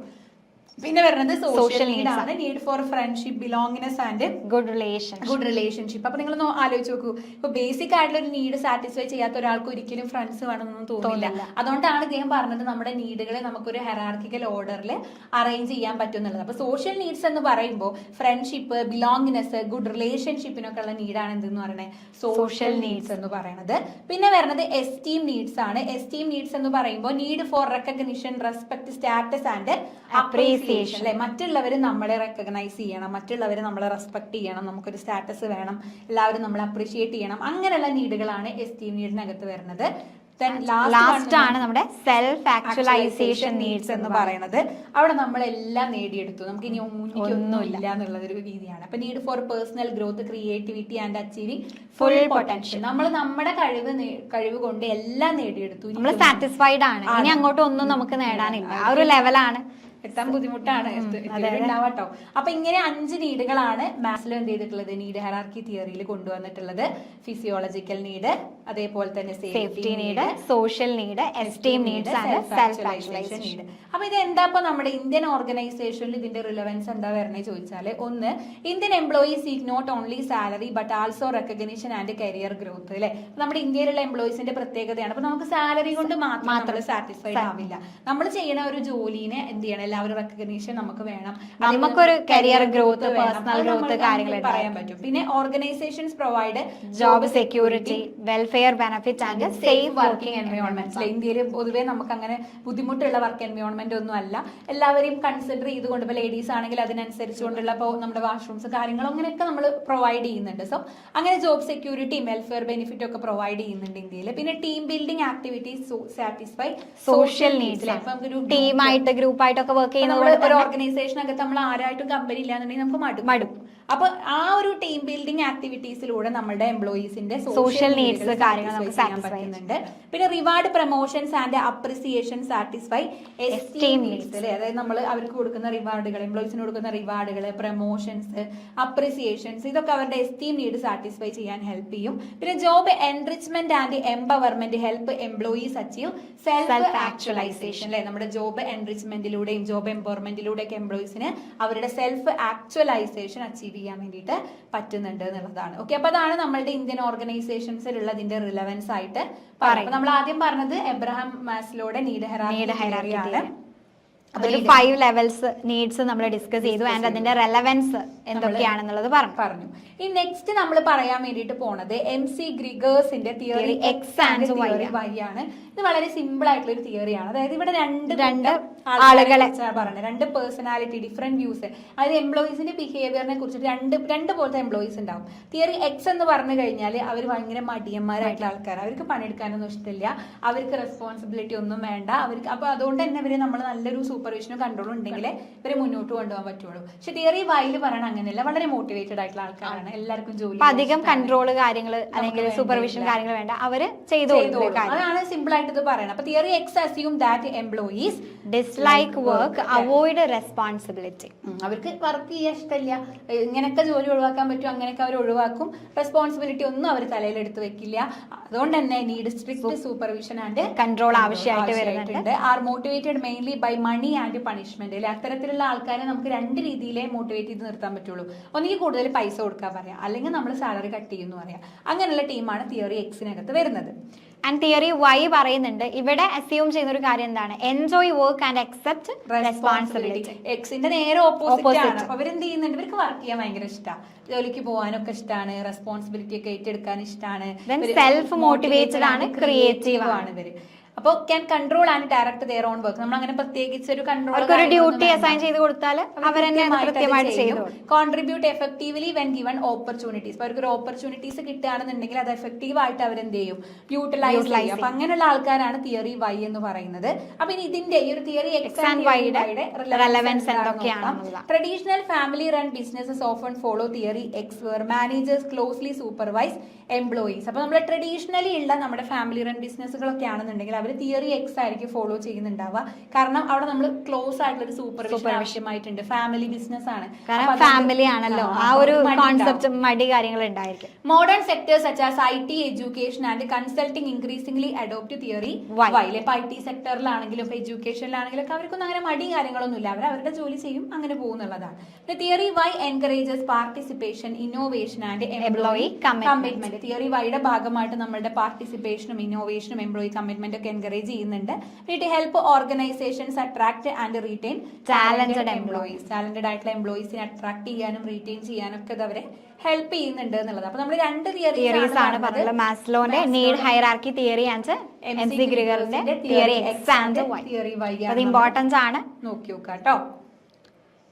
Then next അതിൽ പറയുന്നുണ്ട് briefly describe and discuss different sources of conflict and their effect on organization. അപ്പൊ ഓൾറെഡി നമ്മൾ കോൺഫ്ലിക്റ്റ് എന്താണ് എന്നുള്ളത് പറഞ്ഞിട്ടുണ്ടായിരുന്നു അല്ലെ, ഡിസ്അഗ്രിമെന്റ് ഉണ്ടാവുമ്പോഴാണ് ആ ഒരു കോൺഫ്ലിക്റ്റ് കാര്യങ്ങൾ ഉണ്ടാവുന്നത്. ആൻഡ് സോഴ്സസ് ആണ് എങ്ങനെയൊക്കെയാണ് കോൺഫ്ലിക്റ്റ് ഉണ്ടാവാറുള്ളത്. ഇപ്പൊ കോമ്പറ്റീഷൻ ഫോർ ലിമിറ്റഡ് റിസോഴ്സസ് പറയുന്നത്, ഇപ്പൊ ലിമിറ്റഡ് ആയിട്ടുള്ള റിസോഴ്സസ് കാര്യങ്ങളാണ്, പറഞ്ഞ പോയിന്റ്സുകൾ തന്നെയാണ്. അങ്ങനെയാണ് എന്നുണ്ടെങ്കിൽ അവിടെ സ്വാഭാവികമായിട്ടും കോൺഫ്ലിക്റ്റ് കാര്യങ്ങൾ ഉണ്ടായിരിക്കും. ദെൻ ഡൈവേഴ്സിറ്റി ഓഫ് ഗോൾസ് ആണ്, ഡിഫറെന്റ് ഗോൾസുകളുള്ള ആളുകളാണ്, അപ്പൊ അവര് തമ്മിലുള്ള ഒരു ഡിസഗ്രിമെന്റ്സ് കാര്യങ്ങൾ വരുന്നുണ്ട്. ദെൻ ടാസ്ക് ഇന്റർ ഡിപ്പെൻഡൻസ്, ഇപ്പൊ ഒരു ഡിപ്പാർട്ട്മെന്റ് മറ്റൊരു ഡിപ്പാർട്ട്മെന്റിനെ ഡിപ്പെൻഡ് ചെയ്തിട്ടാണ് വർക്ക് ചെയ്യുന്നത് എന്നുണ്ടെങ്കിൽ അവർ ഡിലേസ് കാര്യങ്ങൾ ഉണ്ടാക്കുകയാണെങ്കിൽ ഇവിടെ പ്രശ്നങ്ങൾ ഉണ്ടായിരിക്കും. Then differences in values and perception ആണ്, ഓരോ വാല്യൂസ് ഉണ്ടായിരിക്കും, അവരുടെ ബിലീഫ്സ് ഉണ്ടായിരിക്കും. അപ്പൊ അതും എന്ത് ചെയ്യുന്നുണ്ട്, കോൺഫ്ലിക്റ്റ് ഉണ്ടാവാനുള്ള ചാൻസ് കൂട്ടുന്നുണ്ട്. ഓർഗനൈസേഷൻ ആംബിഗ്വിറ്റീസ്, അതായത് നമ്മുടെ റോൾസ് എന്താണ്, റെസ്പോൺസിബിലിറ്റീസ് എന്താണ്, അതോറിറ്റി എത്രത്തോളം ഉണ്ടെന്ന് നമുക്ക് അറിയാത്തൊരു പ്രശ്നം ഉണ്ടാവാം. ദെൻ നേച്ചർ ഓഫ് കമ്മ്യൂണിക്കേഷൻ, അത് നല്ല രീതിയിൽ നമ്മൾ കമ്മ്യൂണിക്കേറ്റ് ചെയ്യില്ല, മിസ് അണ്ടർസ്റ്റാൻഡിംഗ് ഒക്കെ ഉണ്ടാവാനുള്ള ചാൻസ് ഉണ്ട്. ഇൻഡിവിജ്വൽ ട്രൈറ്റ്സ് ആണ്, ആൾക്കാരുടെ അഗ്രസീവ് ആയിട്ടുള്ള പേഴ്സണാലിറ്റീസ്, കാരണം എന്ത് പറഞ്ഞാലും ചൂടാവുന്ന ആൾക്കാർ, അല്ലെങ്കിൽ അതോറിറ്റേറിയൻ ഉണ്ട്. ചില ആളുകൾ നമ്മളിങ്ങനെ അതോറിറ്റി കൊണ്ടുവരിക അല്ലെ, അവരുടെ പവർ യൂസ് ചെയ്ത് അവരാണ് മെയിൻ. ആ രീതിക്ക് കൊണ്ടുവരുമ്പോൾ ദെൻ ഇൻട്രൊഡക്ഷൻ ഓഫ് ചേഞ്ച് ആണ്, പുതിയ കാര്യങ്ങൾ മാറ്റം കൊണ്ടുവരുമ്പോൾ നമുക്ക് അത് അക്സെപ്റ്റ് ചെയ്യാൻ പറ്റണമെന്നില്ല, വരുന്നുണ്ട്. ഓക്കെ, അപ്പൊ നമ്മൾ ഓൾറെഡി പറഞ്ഞതാണ് എഫക്റ്റ് ആണ് നോക്കാനുള്ളത്. അപ്പൊ പറഞ്ഞു രണ്ട് തരത്തിൽ നമുക്ക് അതിന്റെ എഫക്ട് കാര്യങ്ങൾ ഉണ്ടാവും, പോസിറ്റീവ് ഉണ്ട് നെഗറ്റീവ്. കോൺഫ്ലിക്റ്റ് എന്ന് പറയുമ്പോൾ എപ്പോഴും നെഗറ്റീവ് മൈൻഡിലോട്ട് എടുക്കരുത്, നമുക്ക് പോസിറ്റീവ് ആയിട്ടുള്ളതുണ്ട് നെഗറ്റീവ് ആയിട്ടുള്ളതുണ്ട്. അപ്പൊ അതിൽ നമുക്ക് പോസിറ്റീവ് ആയിട്ടുള്ള എഫക്റ്റുകൾ ആദ്യം പഠിക്കാം. ഫങ്ഷണൽ എഫക്ട്സ് ഓഫ് കോൺഫ്ലിക്റ്റ് ആണ് പറയുന്നത്. അപ്പൊ നമുക്ക് എന്താണ് പോസിറ്റീവ് ആയിട്ടുള്ള എഫക്ട് എന്ന് പറയുമ്പോൾ എന്താണ്, ഇന്നോവേഷൻസ് ആൻഡ് ക്രിയേറ്റിവിറ്റി കാര്യങ്ങൾ ഇൻക്രീസ് ചെയ്യുന്നുണ്ട്. അതായത് conflict encourage the exchange of different ideas, help generate creative solution. പറഞ്ഞല്ലേ, അപ്പൊ പുതിയ പുതിയ ഐഡിയാസുകൾ അതിന്റെ ഉള്ളിൽ നിന്ന് വരുന്നുണ്ടായിരിക്കും. അപ്പൊ അത് നമുക്കൊരു സൊല്യൂഷൻ കണ്ടെത്താൻ സാധിക്കുന്നുണ്ട്. ഇന്നോവേറ്റീവായിട്ട് ചിന്തിക്കാം. നമ്മൾ ആ ഒരു ദേശത്ത് അല്ലെങ്കിൽ ആ ഒരു കോൺഫ്ലിക്റ്റ് ഉണ്ടാവും പലതും പറയും. അപ്പൊ അത് നമുക്ക് നല്ല രീതിയിൽ ക്രിയേറ്റീവ് ആയിട്ട് ഉപയോഗിക്കാം. ദെൻ ക്ലാരിഫൈസ് പ്രോബ്ലംസ് ആണ്, അതായത് ഉള്ളില് ഹിഡൻ ആയിട്ട് കിടക്കുന്ന ഇഷ്യൂസുകൾ ഉണ്ടെങ്കിൽ അതൊക്കെ പുറത്ത് വരും അല്ലെ, അപ്പൊ അതൊക്കെ നമുക്ക് എന്ത് ചെയ്യാൻ പറ്റും, സോൾവ് ചെയ്യാൻ പറ്റുന്നുണ്ട്. ഇൻക്രീസ് ചെയ്യാൻ വേണ്ടിയിട്ട് external conflict often unite group members and strengthen team work and loyalty. Personality അല്ലെ, നമ്മൾ തമ്മിൽ എന്തെങ്കിലുമൊക്കെ പ്രശ്നങ്ങൾ ഉണ്ടാകുമ്പോഴാണ് നമ്മൾ തമ്മിൽ ഒരു എന്താ പറയാ ഒരു കോപ്പറേഷൻസ് കാര്യങ്ങൾ. അതൊക്കെയാണ് പോസിറ്റീവ് എഫക്ട് എന്ന് പറയുന്നത്. ഡൈസ്ഫങ്ഷണൽ അല്ലെങ്കിൽ നെഗറ്റീവ് എഫക്ട്സ് ഓഫ് കോൺഫ്ലിക്റ്റ് ആണ്. നമുക്ക് അറിയുന്ന കാര്യം തന്നെയാണ്. പ്രൊഡക്ടിവിറ്റി കാര്യങ്ങൾ ഡിക്രീസ് ചെയ്യുന്നത്. നമ്മളിപ്പോ ഒരു കാര്യം ചെയ്ത് തീർക്കുമ്പോൾ ഇടയിൽ ഈ ഒരു വഴക്കുണ്ടായി കഴിഞ്ഞാൽ പിന്നെ അത് സോൾവ് ചെയ്യാൻ പാടില്ല. അപ്പൊ അതുകൊണ്ട് അവിടെ നമ്മുടെ പ്രൊഡക്ടിവിറ്റി ഡിക്രീസ് ആവും. പിന്നെ കമ്മ്യൂണിക്കേഷൻ ബ്രേക്ക് ഡൗൺ ഉണ്ടാവും അല്ലെ, നമ്മൾ തമ്മിൽ സംസാരമൊക്കെ കുറെ പ്രശ്നങ്ങൾ ഉണ്ടായി കഴിഞ്ഞാൽ. ദെൻ ഡിസോർട്ടഡ് പെർസെപ്ഷൻ ആണ്, അതായത് നെഗറ്റീവ് ആയ ആറ്റിറ്റ്യൂഡുകൾ ഡെവലപ്പ് ചെയ്യാനുള്ള ചാൻസ് ഉണ്ട്. ദെൻ റെഡ്യൂസസ് മൊറൈൽ, കണ്ടിന്യൂസ് ആയുള്ള ഒരു കോൺഫ്ലിക്റ്റ് ഉണ്ടെങ്കിൽ ജോബ് സാറ്റിസ്ഫാക്ഷൻ, സ്ട്രെസ് കാര്യങ്ങൾ കൂടും, ആബ്സെന്റീസം, ടേൺ ഓവർ കാര്യങ്ങളൊക്കെ അതിലേക്ക് ലീഡ് ചെയ്യുന്നുണ്ട്. ദെൻ ക്രിയേറ്റ് റിജിഡ് സ്ട്രക്ചേഴ്സ് ആണ്. നമ്മൾ എത്രത്തോളം കോൺഫ്ലിക്റ്റ് ഉണ്ടാക്കണോ അതിനനുസരിച്ച് ഓർഗനൈസേഷൻ കുറച്ചുകൂടെ സ്ട്രിക്റ്റ് ആയിട്ട് കാര്യങ്ങൾ നോക്കി കാണുന്നുള്ളതാണ്. അപ്പൊ ഇതൊക്കെയാണ് നമ്മളുടെ കോൺഫ്ലിക്റ്റിന്റെ എഫക്റ്റുകൾ എന്ന് പറയുന്നത്. അപ്പൊ നമ്മള് പറഞ്ഞിട്ടുള്ള കാര്യങ്ങളാണ്. ആൻഡ് അതിന്റെ എഫക്ട് രണ്ട് രീതിയിലാണ്, പോസിറ്റീവ് ആൻഡ് നെഗറ്റീവ്. അപ്പൊ അത് സിമ്പിൾ ആയിട്ട് നമുക്ക് അറിയുന്ന കാര്യങ്ങൾ തന്നെയാണ്, പോയിന്റ്സുകൾ തന്നെയാണ്. ഓക്കെ, നെക്സ്റ്റ് നമ്മൾ നേരത്തെ പറഞ്ഞിട്ടുണ്ടായിരുന്നു സിഗ്മണ്ട് ഫ്രോയിഡിന്റെ സൈക്കോ അനലിറ്റിക് മോഡൽ പേഴ്സണാലിറ്റിയെ കുറിച്ച് നമ്മൾ പറയും. ഹോബിയുടെ മോഡലിലാണ് നമ്മൾ പറഞ്ഞിട്ടുണ്ടായിരുന്നത്. അപ്പൊ അതിനെ കുറിച്ചിട്ട് ഷോർട്ട് നോട്ട് ആയിട്ട് ചോദിച്ചിട്ടുള്ള ഒരു ക്വസ്റ്റ്യൻ ആണ് സിഗ്മണ്ട് ഫ്രോയിഡിന്റെ സൈക്കോ അനലിറ്റിക് മോഡൽ ഓഫ് പേഴ്സണാലിറ്റിനെ കുറിച്ചിട്ട്. അപ്പൊ നമ്മൾ നേരത്തെ പറഞ്ഞിട്ടുള്ള പോലെ തന്നെ the psycho analytic model was developed by Sigmund Freud. According to Freud, human behavior is mainly influenced by unconscious forces ആണ്.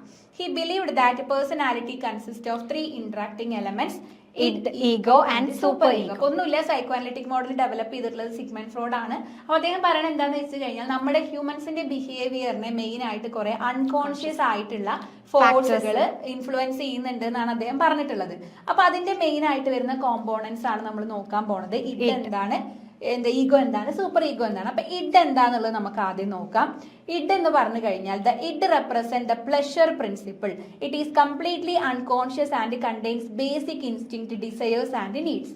The id seeks immediate satisfaction without considering consequences. If not controlled, it can lead to aggressive or impulsive behavior. ഒന്നുമില്ല, id എന്ന് പറഞ്ഞു കഴിഞ്ഞാൽ എന്താന്ന് വെച്ച് കഴിഞ്ഞാൽ ഇതൊരു pleasure principle ആണ്. അതായത് ഇവിടെ എന്താ വെച്ചാൽ നമുക്കൊരു സന്തോഷം ഉണ്ടാവണം, അതിനുവേണ്ടി നമ്മൾ എന്തും ചെയ്യും. ഒരു എക്സാമ്പിൾ പറയുകയാണെന്നുണ്ടെങ്കിൽ you see a chocolate cake and want to eat the whole cake immediately because it looks tasty അല്ലെ. അപ്പൊ നമുക്ക് ചില ആൾക്കാരുണ്ടാവും, അവർക്ക് കേക്കൊക്കെ കാണുമ്പോൾ എനിക്ക് ആ കേക്ക് മൊത്തം വേണം. അപ്പൊ നമ്മളെ ചുറ്റോറം കുറെ ആൾക്കാർ ഇരിക്കുന്നുണ്ട്, പക്ഷെ അവരൊന്നും നമ്മൾ കൺസിഡർ ചെയ്യുന്നില്ല. ആ കേക്ക് മാത്രം വേണം എന്നുള്ള രീതിയിലുള്ള ചിന്താഗതി, അതാണ് ഇഡ് എന്ന് പറയുന്നത്. അപ്പൊ അതൊരു പ്ലഷർ പ്രിൻസിപ്പിൾ ആണ്, മനസ്സിലായോ? നമുക്ക് അവിടെ സന്തോഷം, ആ ഒരു പ്ലഷർ കാര്യങ്ങൾ നമുക്ക് പ്ലഷർ ഉണ്ടായാൽ മതി, വേറുള്ളവരുടെ കാര്യമോ അങ്ങനത്തെ ഒന്നും നമ്മൾ എന്ത് ചെയ്യുന്നില്ല, നോക്കുന്നില്ല. അപ്പൊ അതിനെയാണ് നമ്മൾ ഇഡ് ആയിട്ട് പറയണത്. പിന്നെ രണ്ടാമതായിട്ട് പറയുന്നത് ഈഗോ ആണ്. Ego represent the conscious and rational part of personality ആണ്. അതായത് എനിക്കറിയാം കേക്ക് മൊത്തക്ക് വേണം, പക്ഷെ ഭവ്യ മിസ്സും കൂടെ അടുത്തുണ്ട്, അപ്പൊ ഒരു പീസ് എന്ത് ചെയ്യാം, ഭവ്യ മിസ്സിന് കൊടുക്കാം എന്നുള്ള രീതിയിൽ ഞാൻ ചിന്തിക്കുന്നതാണ് ഈഗോ എന്ന് പറയുന്നത്. അപ്പൊ ഇതൊരു conscious and rational part of personality ആണ്. It act as a mediator between the id and external world. നമ്മളിപ്പോ വലിയ ഇഷ്ടമുണ്ടായിട്ടൊന്നല്ല, എന്നാലും തരാന്നുള്ളൊരു മൈൻഡാണ് ഈഗോയുടെ അകത്ത് വരുന്നത്. അപ്പൊ കാരണം എന്താ വെച്ചാൽ നമ്മൾ അടുത്ത് നിൽക്കുന്ന ആളല്ലേ, ഞാൻ കൊടുക്കുകയാണ്, അതാണ് ഈഗോ കൺസിഡറേഷൻ. പിന്നെ സൂപ്പർ ഈഗോ ആണ്. സൂപ്പർ ഈഗോ എന്ന് പറഞ്ഞു കഴിഞ്ഞാൽ the super ego represent the morale values, ethics and conscience. It developed through family, culture and social influences. The superego guide individual to behave in a socially acceptable and responsible manner. അതായത് ഇപ്പൊ നമ്മൾ എന്ത് ചെയ്യാൻ പോവാണ്, നമ്മളാ അതായത് ഇപ്പൊ ഞാനും ഭവ്യ മിസ്സും മാത്രമല്ല, ഇപ്പൊ നമ്മുടെ എജു താലിമിൽ വേറെ ഒരുപാട് ആളുകൾ. അപ്പൊ ഇവിടെ ഒരു കേക്ക് കൊടുന്നിരിക്കുമ്പോൾ ഞങ്ങളിപ്പോ ഈ ഒരു ലൈവ് എടുക്കാൻ ഞങ്ങൾ രണ്ടാളും മാത്രമേ ഉള്ളൂ. അപ്പൊ ഞങ്ങൾ അത് മാത്രം കഴിക്കാൻ പാടില്ല, നമ്മൾ ആ ടീമിനെ മൊത്തം കൺസിഡർ ചെയ്യണം എന്നുള്ള രീതിയിൽ നമ്മൾ ചിന്തിക്കുമ്പോഴാണ് നമ്മുടെ ഉള്ളിലുള്ള സൂപ്പർ ഈഗോ എന്ന് പറയുന്നത്. അപ്പൊ അവിടെ നമ്മൾ എന്ത് ചെയ്യുന്നുണ്ട്, നമ്മൾ അവിടെ മോറൽ വാല്യൂസ്, എത്തിക്സ്, കൺസൈൻസ് കാര്യങ്ങളൊക്കെ നമ്മളവിടെ ഫോളോ ചെയ്യുന്നുണ്ട് എന്നുള്ളതാണ് കേട്ടോ. അപ്പൊ ഇതാണ് മൂന്നെണ്ണം എന്ന് പറഞ്ഞത്. അപ്പൊ എക്സാമ്പിൾ വെച്ച് ആലോചിച്ചാൽ മതി, ഇടാവുന്ന സമയത്ത് നമ്മൾ കേക്ക് ആർക്കും കൊടുക്കണില്ല, ഞാൻ ഒറ്റയ്ക്ക് കഴിക്കുകയാണ്, ഒരു സെൽഫിഷ് മൈൻഡ് എന്നുള്ള രീതിയിൽ നമ്മുടെ സ്വന്തം ഹാപ്പിനെസിന് വേണ്ടിയിട്ട് നമ്മൾ ചെയ്യുന്ന കാര്യമാണ്. ഈഗോ എന്ന് പറയുമ്പോൾ അങ്ങനെയല്ല, നമുക്ക് ഉണ്ടോന്ന് വെച്ചാൽ ഉണ്ട്, പക്ഷെ എന്നാലും നമ്മൾ എന്ത് ചെയ്യുന്നുണ്ട്, അതിനെ നമ്മൾ ആ ഒരു മൊറാൽ വാല്യൂസിനെ കുറച്ചും കൂടെ കൺസിഡർ ചെയ്യുന്നുണ്ട്. എന്നാൽ ഫുൾ ആയിട്ട് മൊറാൽ വാല്യൂസിനെ കൺസിഡർ ചെയ്യുന്ന എന്താ പറയാ സ്വഭാവമാണ് ഈ ഒരു സൂപ്പർ ഈഗോ എന്ന് പറയുന്നത്. ഓക്കെ, സോ അതാണ് സൈക്കോ അനലിറ്റിക് മോഡൽ എന്ന് പറയുന്നത്. അപ്പൊ അത് നിങ്ങൾ എന്ത് ചെയ്യണം, നല്ല രീതിയിൽ നോക്കേണ്ടതായിട്ടുണ്ട്. ഓക്കെ, നെക്സ്റ്റ് ഇതിൽ പറയുന്നത് write a short note on rest out stress syndrome, ROSS. ഇപ്പൊ ROSS മാത്രമായിട്ട് നിങ്ങളോട് എന്താന്ന് ചോദിക്കാം. അപ്പൊ എന്താണ് റെസ്റ്റ് ഔട്ട് സ്ട്രെസ് സിൻഡ്രം എന്നുള്ളത് നമുക്ക് നോക്കി നോക്കാം. It is a type of stress caused by under utilisation of skills and Abilities. It is considered the opposite of burnout. While burnout occurs due to excessive workload, rest out occurs when employees have too little work or work that is below their Capabilities. അതായത് നമ്മൾ വിചാരിക്കണ പോലെ നമുക്കൊരു പണി ചെയ്യാനില്ലെങ്കിൽ നമുക്ക് പ്രശ്നങ്ങൾ ആ ഒരു പ്രശ്നത്തിനെയാണ് നമ്മൾ ഈ ഒരു ROSS എന്നുള്ളത് കൊണ്ട് നമ്മൾ ഉദ്ദേശിക്കുന്നത് കേട്ടോ. അപ്പൊ നമുക്ക് നല്ല കഴിവുണ്ടായിട്ട് നമുക്ക് അത് എന്ത് ചെയ്യാൻ പറ്റുന്നില്ല, യൂട്ടിലൈസ് ചെയ്യാൻ പറ്റുന്നില്ല, നമുക്ക് പറ്റുന്നില്ല, നമുക്ക് അതിനുള്ള വർക്കോ കാര്യങ്ങളൊന്നും ഇല്ല. അപ്പൊ നമുക്ക് ദേഷ്യം വരും, വെറുതെ ഇങ്ങനെ ഇരിക്കുക. അപ്പൊ നമുക്ക് വെറുതെ ഇരിക്കുക 2 ദിവസമൊക്കെ നമുക്ക് ഇഷ്ടമാണ്, 3-ാമത്തെ ദിവസം നമുക്ക് ഇങ്ങനെ. അപ്പൊ നമ്മൾ പണ്ടൊക്കെ നമ്മൾ കോളേജിലൊക്കെ റെഗുലർ ആയിട്ടൊക്കെ സ്കൂളൊക്കെ പോണ സമയത്ത് നമ്മൾ വിചാരിക്കും സ്കൂളൊന്ന് അടച്ചാൽ മതിയായിരുന്നു, അടച്ചു കഴിഞ്ഞാൽ അത് ചെയ്യണം ഇത് ചെയ്യണം എന്നൊക്കെ നമ്മൾ വിചാരിക്കും. പക്ഷെ കുറച്ച് കഴിഞ്ഞ് കഴിഞ്ഞാൽ എന്താണ് നമുക്ക് തോന്നും, 2 ദിവസം വീട്ടിലിരിക്കുമ്പോൾ തന്നെ നമുക്ക് മടുപ്പ് തോന്നും. അപ്പൊ നമ്മൾ വിചാരിക്കും എങ്ങനെയെങ്കിലും ഒന്ന് സ്കൂൾ തുറന്നിരുന്നെങ്കിൽ, അല്ലെങ്കിൽ എങ്ങനെയെങ്കിലും ഒന്ന് ഓഫീസിൽ പോകാൻ പറ്റിയിരുന്നെങ്കിൽ എന്ന് നമ്മൾ വിചാരിക്കും. അപ്പൊ അതാണ് ഈ ഒരു ROSS എന്നുള്ളത് കൊണ്ട്. അതായത് നമുക്ക് ROSS എന്ന് പറയുമ്പോൾ എന്താ വെച്ചാൽ നമുക്ക് അങ്ങനെ തോന്നുകയാണ്, അതായത് നമുക്കൊരു ബുദ്ധിമുട്ട് അനുഭവപ്പെടുകയാണ്. സോ അതാണ് റെസ്റ്റ് ഔട്ട് സ്ട്രെസ് സിൻഡ്രം അല്ലെങ്കിൽ ROSS എന്ന് പറയുന്നത്. അപ്പൊ നമുക്ക് നല്ല രീതിയിലുള്ള സ്കില്ലും എബിലിറ്റീസും ഉണ്ട്, പക്ഷെ നമുക്കത് ചില ആളുകൾ അത്രയും ക്വാളിഫൈഡ് ആയിട്ടുള്ള ആളുകൾ ഉണ്ടായിരിക്കും അല്ലെ, വെറുതെ ഇരിക്കുകയാണെങ്കിൽ അവർക്ക് ഒരു ബുദ്ധിമുട്ട്, ഒരു സ്ട്രെസ് കാര്യങ്ങളുണ്ട്. അതാണ് പറയുന്നത്. അതിനുള്ള കാരണങ്ങൾ എന്താന്ന് വെച്ച് കഴിഞ്ഞാൽ, ഒന്ന് ക്വാണ്ടിറ്റേറ്റീവ് അണ്ടർലോഡ് ആണ്, too little work to perform, നമുക്ക് കുറച്ച് കാര്യങ്ങളെ ചെയ്യാനുള്ളൂ, അത് നമ്മളൊരു പ്രശ്നമാണ്. പിന്നെ ക്വാളിറ്റേറ്റീവ് അണ്ടർലോഡ് പറയുന്നത് work that does not match the employee skills and talent. അതായത് നമുക്ക് വർക്കൊക്കെ ഉണ്ട്, പക്ഷെ നമ്മുടെ സ്കില്ല് നമ്മുടെ എബിലിറ്റിയും അല്ലെങ്കിൽ നമ്മുടെ ടാലന്റുമായിട്ട് റിലേറ്റ് ചെയ്തിട്ട് മാച്ച് ചെയ്ത് പോകുന്നതല്ലാത്തത്. അപ്പൊ അതുകൊണ്ട് ഉണ്ടാവുന്ന എഫക്റ്റുകൾ ഇപ്പൊ നമ്മൾ നേരത്തെ പറഞ്ഞ പോലെ, നമ്മൾ 2 ദിവസം ഓഫീസിൽ വരാതിരുന്നു കഴിഞ്ഞാൽ നമുക്ക് ബോറടിക്കും, നമുക്ക് അവിടെ മോട്ടിവേഷൻ ഉണ്ടാവില്ല.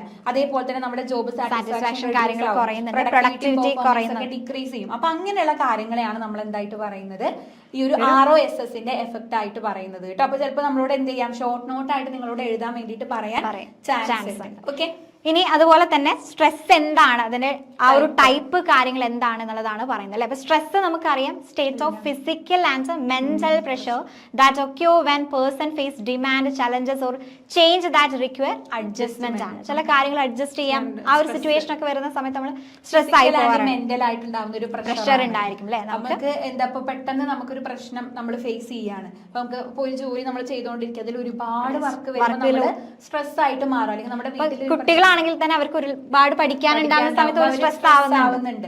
അപ്പൊ അത് ഒരു ഫിസിക്കൽ ആൻഡ് മെന്റൽ ആയിട്ടുള്ള പ്രഷർ ആണ്. അത് ഉണ്ടാവാൻ കാരണം ആ ഒരു പെർട്ടിക്കുലർ വ്യക്തി എന്തെങ്കിലും ഒരു ഡിമാൻഡ് ചാലഞ്ച് അല്ലെങ്കിൽ എന്തെങ്കിലും ഒരു ചേഞ്ച് ഒക്കെ വരുന്ന സമയത്താണ് നമ്മൾ സ്ട്രെസ് ഔട്ട് ആവുന്നത്. അപ്പൊ അതിന്റെ ടൈപ്സ് കാര്യങ്ങൾ പറയുന്നുണ്ട്, സൈക്കോളജിക്കൽ സ്ട്രെസ് പറയുന്നുണ്ട് അല്ലെ. അപ്പൊ അവിടെ മെയിൻ ആയിട്ട് എന്താണ്, പേഴ്സന്റെ തോട്ട്സ്, ഫീലിങ്സ്, പെർസെപ്ഷൻ, ഇതിൽ നിന്നൊക്കെ വരുന്ന സ്ട്രെസ് കാര്യങ്ങളാണ് ഈ ഒരു സൈക്കോളജിക്കൽ സ്ട്രെസ്സർ പറയുന്നത്.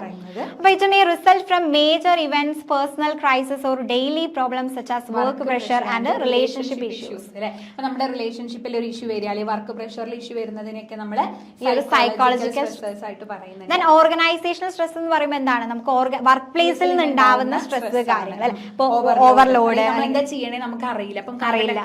പിന്നെ കോൺഫ്ലിക്റ്റ് കാര്യങ്ങൾ പറയുന്ന സമയത്ത്, അല്ലെങ്കിൽ വർക്കും നമുക്ക് ഫാമിലി രണ്ടും ബാലൻസ്, ചില ആളുകളുണ്ട് അല്ലെ, ബാലൻസ് ചെയ്യാൻ പറ്റാത്ത ആളുകളുണ്ട്. അപ്പൊ നമുക്ക് അതൊരു സ്ട്രെസ് ക്രിയേറ്റ് ചെയ്യുന്നുണ്ട്. അതിനെയാണ് ഓർഗനൈസേഷണൽ സ്ട്രെസ്സേഴ്സ് എന്നുള്ളത് കൊണ്ട് ഉദ്ദേശിക്കുന്നത്. ദെൻ സൊസൈറ്റൽ സ്ട്രെസ്സർ ആണ്, അതായത് നമ്മുടെ സോഷ്യൽ ആ ഒരു സോഷ്യൽ എൻവയോൺമെന്റിൽ നിന്ന് നമുക്ക് വരുന്ന economic problems, social expectations, cultural pressures, community issues, അതൊക്കെ നമുക്ക് എന്ത് ചെയ്യുന്നുണ്ട്, സ്ട്രെസ് ക്രിയേറ്റ് ചെയ്യുന്നത്. ഇതാണ് നമ്മൾ ടൈപ്സ് ഓഫ് സ്ട്രെസ് ആയിട്ട് പറയുന്നത്. സൈക്കോളജിക്കൽ സ്ട്രെസ്, ഓർഗനൈസേഷണൽ, അതുപോലെ തന്നെ സൊസൈറ്റൽ സ്ട്രെസ് ആയിട്ട് പറയുന്നത്. ഓക്കെ, ദെൻ ഇനി നെക്സ്റ്റ് നമുക്ക് അതിൽ ഡിസ്കസ് ചെയ്യാനുള്ളത് salient features of employee empowerment ആണ് അല്ലെ.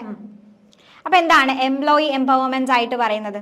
Employee empowerment is a management approach that gives employees the authority, freedom and responsibility to make decisions related to their work. നമ്മൾ woman empowerment ഒക്കെ പറയാറ്. അതേപോലെ തന്നെ എംപ്ലോയിയുടെ എംപവർമെന്റ് ആണ്. അതായത് എംപ്ലോയിക്ക് അവിടെ ഡിസിഷൻസ് എടുക്കാനാണെന്നുണ്ടെങ്കിലും ഒരു ഫ്രീഡം കിട്ടുക, അല്ലെങ്കിൽ ഒരു റെസ്പോൺസിബിലിറ്റി കിട്ടുക, അതിനെയാണ് നമ്മൾ എന്തായിട്ട് പറയുന്നത്, എംപ്ലോയി എംപവർമെന്റ് എന്ന് പറയുന്നത്. അപ്പൊ ഇത് നമ്മുടെ എംപ്ലോയീസിനെ സംബന്ധിച്ചിടത്തോളം it help employees use their skills effectively and contribute to organisational success. അല്ലെ, നമ്മളിത് കൃത്യമായിട്ട് നമ്മുടെ എംപ്ലോയീസിനെ സംബന്ധിച്ചിടത്തോളം അവർക്ക് ഒരു എംപവർമെന്റ് ഉണ്ടെന്നുണ്ടെങ്കിൽ അവരുടെ സ്കില്ലുകൾ അവർക്ക് എഫക്റ്റീവ് ആയിട്ട് യൂസ് ചെയ്യാൻ പറ്റും. അങ്ങനെ നമ്മുടെ ഓർഗനൈസേഷന്റെ സക്സസ് അവർക്ക് അതിലൂടെ നേടിയെടുക്കാൻ വേണ്ടിയിട്ട് പറ്റും. അപ്പൊ അതിനെയാണ് നമ്മൾ എന്തായിട്ട് പറയുന്നത്, എംപ്ലോയി എംപവർമെന്റ്. അപ്പൊ നമ്മൾ കൂടുതൽ ഫ്രീഡം കാര്യങ്ങൾ കൊടുക്കുക എന്നുള്ളതാണ്. അപ്പൊ അതിന്റെ സാലിയന്റ് ആയിട്ടുള്ള ഫീച്ചേഴ്സ് എന്ന് പറയുമ്പോൾ ഇവിടെ വരുന്ന ഒന്നാമത്തെ ഫീച്ചർ എന്ന് പറയുന്നത് എന്താണ്, ഓട്ടോണമി ആൻഡ് ഡിസിഷൻ മേക്കിംഗ് ആണ്. Okay, employees are given the freedom to make work related decisions without always seeking approval from higher authorities. അല്ലെ, എംപവർമെന്റ് ഉണ്ടെന്നുണ്ടെങ്കിൽ നമുക്ക് അവിടെ എന്ത് വേണ്ട, ഇനി നമുക്കൊരു ഇത് വേണ്ട, അതായത് നമ്മളുടെ ഹയർ അതോറിറ്റിയിൽ നിന്നുള്ള ഒരു അപ്രൂവലോ കാര്യങ്ങളൊന്നും നമുക്ക് വേണ്ട.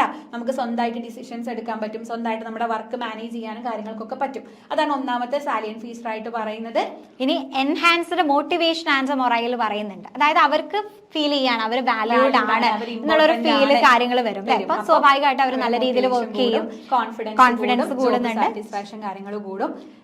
ക്രിയേറ്റിവിറ്റി ആൻഡ് ഇന്നോവേഷൻസ് ആണ്. അതായത് അവർക്ക് പുതിയ പുതിയ ഐഡിയാസുകൾ, പ്രോബ്ലംസ് കാര്യങ്ങൾ സോൾവ് ചെയ്യാനുള്ള ഒരു എബിലിറ്റി കാര്യങ്ങൾ വരുന്നുണ്ട്. അതുപോലെ തന്നെ അവരുടെ വർക്ക് കാര്യങ്ങൾ ഇംപ്രൂവ് ചെയ്യുന്നുണ്ട്. ദെൻ ഡയറക്റ്റ് അക്കൗണ്ടബിലിറ്റി പറയുന്നുണ്ട്. അതെന്താണ്, employees take responsibility for their decision and work performance leading to greater accountability. നമ്മുടെ ഇഷ്ടത്തിനാണ് ചെയ്യുന്നത്, അപ്പൊ നമുക്ക് തന്നെ നമ്മളോട് അക്കൗണ്ടബിൾ ആണ് എന്നുള്ളൊരു ഫീൽ നമുക്ക് ഉണ്ടാവും. പിന്നെ ഇംപ്രൂവ്ഡ് മാനേജ്മെന്റ് എംപ്ലോയി റിലേഷൻഷിപ്പ് ആണ്. ഇവിടെ നമ്മുടെ മാനേജർ എന്ന് പറയുന്നത് ഒരു കോച്ച് ആയിട്ട്, ഒരു മെന്റർ ആയിട്ടാണ് എന്ത് ചെയ്യുന്നത്, റാദർ ദാൻ കൺട്രോൾ. നമ്മൾ കൺട്രോൾ ചെയ്യുന്ന ആളുകളല്ല, നമ്മൾ മെന്റർ ചെയ്യുക, അല്ലെങ്കിൽ നമ്മളൊരു കോച്ച് ആയിട്ടാണ് ആക്ട് ചെയ്യുന്നുണ്ടായിരിക്കുക. അപ്പൊ നമുക്ക് നല്ല രീതിയിൽ വർക്ക് ചെയ്യാൻ സാധിക്കും. അപ്പൊ നമ്മൾ പറഞ്ഞു വന്നത് എംപ്ലോയി എംപവർമെന്റ് ആണ്. എംപ്ലോയി എംപവർമെന്റ് എന്ന് പറഞ്ഞു കഴിഞ്ഞാൽ അത് നമ്മുടെ ഒരു മാനേജ്മെന്റ് അപ്രോച്ച് ആണ്. അവിടെ നമ്മൾ എംപ്ലോയീസിന് ഗ്രേറ്റർ ആയിട്ടുള്ള അതോറിറ്റി, ഫ്രീഡം, റെസ്പോൺസിബിലിറ്റി കാര്യങ്ങളൊക്കെ പ്രൊവൈഡ് ചെയ്യുന്നുണ്ട്. ഡിസിഷൻസ് എടുക്കാനാണെങ്കിലും വർക്കുമായിട്ട് റിലേറ്റഡ് ആയിട്ടുള്ള എല്ലാ കാര്യങ്ങൾക്കും നമ്മൾ അവർക്കത് കൊടുക്കുകയാണ്. ഓക്കെ, അതാണ് എംപ്ലോയി എംപവർമെന്റ് എന്ന് പറയുന്നത്. ഒരുപാട് ക്വസ്റ്റ്യൻസ് നമ്മൾ ഡിസ്കസ് ചെയ്തു അല്ലെ. ഇത്രയാണ് നമുക്ക് ഈ ഒരു ക്ലാസ്സിൽ ഡിസ്കസ് ചെയ്യാൻ വേണ്ടിയിട്ടുണ്ടായിരുന്നത്. അപ്പൊ എല്ലാവർക്കും ഈ ഒരു സെഷൻ യൂസ്ഫുൾ ആയിട്ടുണ്ടാവും എന്ന് വിചാരിക്കുന്നു. സോ നമ്മുടെ MMPC 011 അല്ലെ, നമ്മൾ ആ പേപ്പർ ആണ് ഡിസ്കസ് ചെയ്തിട്ടുണ്ടായിരുന്നത്. അപ്പൊ നിങ്ങൾക്ക് തന്നെ ഒരു ഐഡിയ കിട്ടിയിട്ടുണ്ടാവും. അത്ര ബുദ്ധിമുട്ടുള്ള പേപ്പർ അല്ല, റിയൽ ലൈഫ് സിറ്റുവേഷൻസ് ഒക്കെ ആയിട്ട് കുറച്ചും കൂടെ കണക്ട് ചെയ്താണ്. ഒരു OB പേപ്പർ ആണ്. അതുകൊണ്ട് തന്നെ നമുക്ക് ഓർഗനൈസേഷനകത്ത് നമ്മൾ എങ്ങനെ പെരുമാറുന്നു, നമ്മുടെ പേഴ്സണാലിറ്റി, മോട്ടിവേഷൻ, കോൺഫ്ലിക്റ്റ്, അതൊക്കെ നിങ്ങളൊന്ന് സ്ട്രെസ് ചെയ്ത് നോക്കുക. പിന്നെ എന്തെങ്കിലും ഡൗട്ട്സോ കാര്യങ്ങളോ സജഷൻസോ ഒക്കെ ഉണ്ടെങ്കിൽ കമന്റ് ചെയ്യാൻ അറിയിക്കുക. അപ്പൊ എല്ലാവർക്കും നല്ല രീതിക്ക് എക്സാം എഴുതാൻ പറ്റട്ടെ. എന്തായാലും ഫീഡ്ബാക്ക്, എക്സാമിന് ശേഷമുള്ള ഫീഡ്ബാക്ക് ഒക്കെ അറിയിക്കുക കേട്ടോ. അപ്പൊ അതൊക്കെയാണ് നമുക്ക് പറയാനുള്ളത്. So all the best. Thank you.